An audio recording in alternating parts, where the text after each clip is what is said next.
Il vous est probablement déjà arrivé de vivre une situation banale. Quelqu'un vous fait une certaine remarque ou il y a un événement inattendu qui arrive, puis d'y réagir en fait de manière totalement différente selon la journée. Il y a un jour où vous allez être calme, détaché, presque indifférent. Le lendemain, vous allez vous sentir attaqué, comme si le monde entier était contre vous. Un autre jour, ça va être plus la tristesse qui va être présente ou une autre journée, un sentiment d'euphorie. Et c'est pas seulement en vous que ceci se manifeste. Si vous observez, par exemple, deux personnes différentes qui sont confrontées exactement à la même situation, une va s'effondrer, puis l'autre va garder son cap. Comment on peut expliquer des réponses aussi opposées face à une réalité qui, objectivement, est identique? Spontanément, on va croire que notre réaction vient de la situation elle-même. Que si on se sent mal, c'est parce que ça nous a blessés, parce que telle personne a été injuste, ou on va pointer du doigt l'extérieur, l'événement, l'échange, le ton ou les mots qui ont été dits. Et pourtant, bien, ça vous est aussi sans doute déjà arrivé de vivre une même remarque un autre jour, puis à ce moment-là, sans que ça vous atteigne, puis sans que ça vous écrase.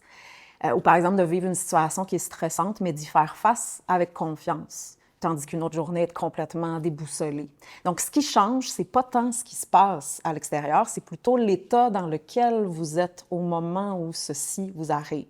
Le fait si vous le prenez personnel ou pas. Donc, votre état d'esprit va colorer absolument tout. Il va influencer votre vision des choses. Littéralement, là, comme si vous mettiez des lunettes noires, roses ou bleues.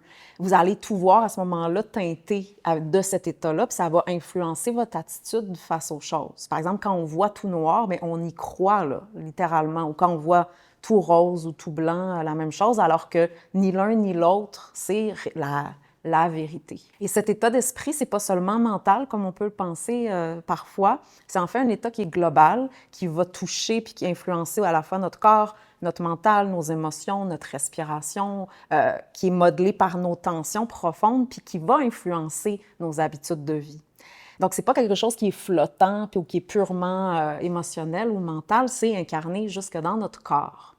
Par exemple, quand vous êtes triste, vous n'allez pas simplement juste penser des pensées tristes, vous allez le ressentir là, dans tout votre corps. Peut-être que votre corps va être serré, les yeux vont devenir humides, votre souffle est plus court, votre posture change, votre perception du monde aussi se transforme, de ce que vous allez penser de vous-même ou des autres ou de la vie va prendre une autre teinte. Même ce que vous allez vouloir manger ou consommer selon cet état-là va être différent d'un autre état.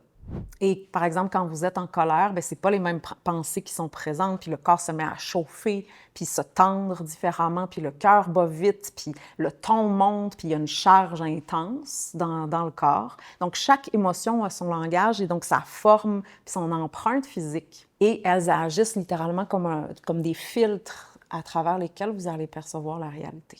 Et ces filtres-là émotionnels vont main dans la main avec les états d'esprit récurrents qu'on adopte encore et encore dans notre vie, souvent sans même s'en rendre compte. Je vais vous en nommer quelques-uns. Par exemple, il y a cet état-là de l'état d'esprit de victimisation, de se sentir victime, de sentir que tout est injuste ou littéralement comme si la vie était contre nous. Où il y a l'état d'esprit d'essayer toujours d'être le sauveur ou la sauveuse de la situation, là, de voir chaque situation comme un problème à régler pour les autres, au détriment finalement de soi-même. Ou l'état d'esprit, le fait de tout critiquer, d'être comme un juge, le fait de se mettre un peu à l'extérieur de la scène, puis de critiquer, juger, évaluer chaque détail, puis tout est une affaire de bien ou de mal. Puis bien entendu, un classique, le fait de vouloir tout contrôler, puis que chaque imprévu finalement est perçu comme une menace à notre système, à notre sécurité, puis qu'on doit tout contrôler. Ou le fait de se sentir en fait impuissant. On se convainc qu'on ne peut rien changer, puis que c'est peine perdue, puis c'est comme ça, puis il n'y a rien à faire, finalement. Il n'y a rien qu'on puisse faire. Et aussi, le fait de tout le temps voir les choses positives, le positivisme, de voir simplement le beau, ce qui nous plaît, ce qu'on veut bien voir, sans vraiment faire face puis voir la réalité telle qu'elle est. Donc, dans chacun de ces états d'esprit-là, bien, la réalité n'est jamais perçue telle qu'elle est vraiment, mais à travers une lentille préprogrammée par nos expériences passées, par nos blessures, nos tensions, puis nos mécanismes de protection. Et l'état d'esprit est généralement une protection pour éviter de faire face à cette réalité-là qui soit sensible ou qu'on n'a pas appris à faire face. Par exemple, de tout voir en noir ou de s'en sentir victime de la vie, bien, ça va faire que je n'ai pas à prendre responsabilité pour ma vie puis changer ce que je peux véritablement changer. Ça va faire que je reste dans une boucle, la même boucle sans cesse, puis que même si elle est inconfortable, bien, que finalement, ça nous arrange. Ou si je vois tout positif, bien, ça me permet de trier, de ne pas faire face à ce qui est inconfortable, à voir mes failles.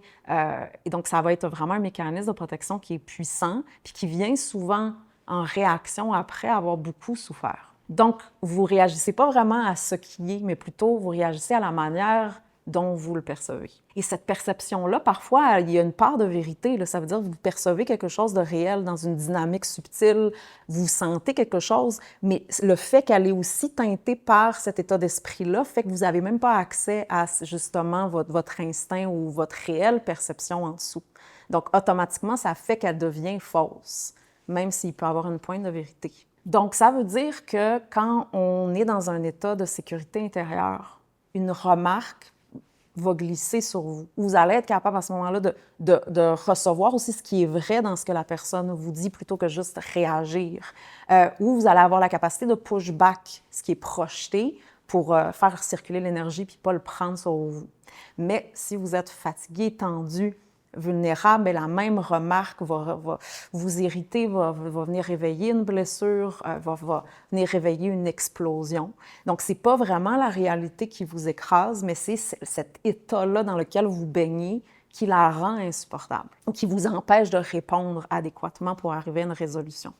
Et à ceci va s'ajouter un autre mécanisme, le fait d'avoir des attentes inconscientes. Parce que la plupart d'entre nous, on attend de la vie, des gens puis des événements qui soient d'une certaine façon. On espère que l'autre va arriver à comprendre, puis va faire attention, puis qu'il va pouvoir respecter nos besoins sans même qu'on ait à le nommer parfois. Et on croit sans s'en rendre compte que la vie devrait suivre un certain scénario, dont on est bien entendu le chef d'orchestre. Et lorsque la vie ne suit pas ce scénario-là qu'on a dans notre tête, bien, on souffre à ce moment-là. Mais est-ce que c'est la vie qui est injuste ou c'est plutôt notre vision de la vie qui est irréaliste et qui provient justement du désir de contrôler? Plutôt que de voir les choses comme elles sont, on les juge à travers ce qu'on aurait voulu qu'elle soit. Si on prend par exemple l'exemple d'un scorpion, si vous connaissez, là, vous reconnaissez que c'est un scorpion, bien, vous allez naturellement prendre certaines précautions pour éviter de vous faire piquer. Mais si vous le prenez pour un lapin, vous imaginez que c'est un lapin, bien, puis qu'il vous pique, bien, vous allez vous sentir trahi, puis choqué, puis en colère. Alors que le scorpion, bien, tout ce qu'il fait, c'est réagir selon sa nature. Là. Donc, à qui la faute vraiment? Est-ce que c'est la réalité ou le fait que vous étiez dans une idée puis loin de la réalité qui vous rend automatiquement faible puis déconnecté et donc à ce moment-là rempli d'angles morts qui fait que vous allez vous faire avoir constamment? Donc, si vous voulez vraiment sortir là, des schémas de réactivité, il ne suffit pas simplement là, d'essayer de changer les situations externes ou d'attendre que ça change. Il faut plutôt plonger à l'intérieur de soi puis sentir ces états-là, rentrer en relation avec eux pour éventuellement pouvoir faire le tri puis prendre conscience de ce que je ressens là, en ce moment. Est-ce que c'est vraiment juste ou que ça vient d'un certain nœud intérieur ou d'une cassette que je me répète sans cesse? Et si cette tension-là relâchait, est-ce que je verrais les choses de la même manière? Et éventuellement, on se met à les connaître intimement, ces états d'esprit, là, puis de sentir, par exemple, où il est logé directement dans notre corps, à quelle inflammation c'est relié, par exemple, une inflammation de mon foie ou mon cœur qui est affaibli. Et c'est quoi l'univers inconscient qui comporte, puis les habitudes de vie qui y sont associées, etc. Mais plus je connais intimement un état d'esprit, mais moins je vais y croire, puis moins je vais lui donner de mon pouvoir quand il se pointe le bout de son nez. Parce que sinon, on est juste complètement envahi puis submergé par celui-ci. Et parfois, il suffit simplement d'un souffle qui est retrouvé, puis une tension qui relâche, puis la circulation qui reprend dans une zone de notre corps qui jusqu'à présent était obstruée pour que toute notre perception des choses change. Puis c'est littéral. Ce qui semblait insurmontable devient gérable. Ce qui semblait hostile devient finalement neutre. Ce que vous pensiez du vrai, là, que vous vous accrochiez, là, dur comme fer, vous paraît plus du tout pertinent. Donc, en premier lieu, on a besoin de prendre conscience déjà que c'est un état d'esprit et non la vérité ultime. Parce que bien souvent, on se fait prendre, on y croit vraiment justement comme si c'était la vérité suprême. Et on pose des actions à ce moment-là dont on regrette après. Donc, j'ai besoin d'avoir un espace de digestion pour ne pas répondre à la moindre impulsion, qui va être les mêmes mécanismes, mais petit à petit arriver à pouvoir digérer puis voir clair. Puis voir donc comme que c'est littéralement un état d'esprit, comme j'en ai parlé dans la vidéo, qui teinte ma perception, qui va agrandir certaines choses puis qui va me rendre aveugle à d'autres. Puis ensuite, la question à se poser, mais pourquoi j'y donne autant de pouvoir dans ma vie, là, à cet état d'esprit-là? Qu'est-ce que ça cache, en fait? Puis comment ça m'arrange, en quelque sorte? Parce que si on prend l'exemple d'une jeune femme qui est hypersensible, bien, elle va se perdre dans du drame, puis dans des idées noires, puis dans de la victimisation, puis ce qui va lui permettre de tourner sans cesse dans sa tête, donc son énergie va être dépensée comme ça, de rester dans sa chambre, isolée, puis de ne pas avoir à faire face concrètement au monde externe, à ses faiblesses, à ce qu'elle a besoin de renforcer à l'intérieur d'elle, puis le véritable travail qu'il y a à faire pour atteindre ses désirs. Donc, ça va être une forme de protection puis de fuite. Comme je disais, quand on est pris dans nos états d'esprit, on y croit vraiment. Et donc, à quelque part, même si cet état d'esprit est insupportable, mais ça l'arrange. Elle va lui donner tout son pouvoir, ce pouvoir même qu'elle ne veut pas prendre dans sa propre vie. Puis ensuite, une fois que j'ai pris conscience de l'état d'esprit, bien, le travail, c'est d'apprendre tranquillement à voir plus clair, petit à petit, de revenir à un état intérieur où vous êtes capable de distinguer la réalité de vos projections, puis de répondre à la vie depuis un lieu qui est plus stable, puis qui est plus lucide, puis qui est plus ancré, puis qui est moins personnel. Puis ça, c'en est une leçon, là, de ne pas prendre les choses personnelles.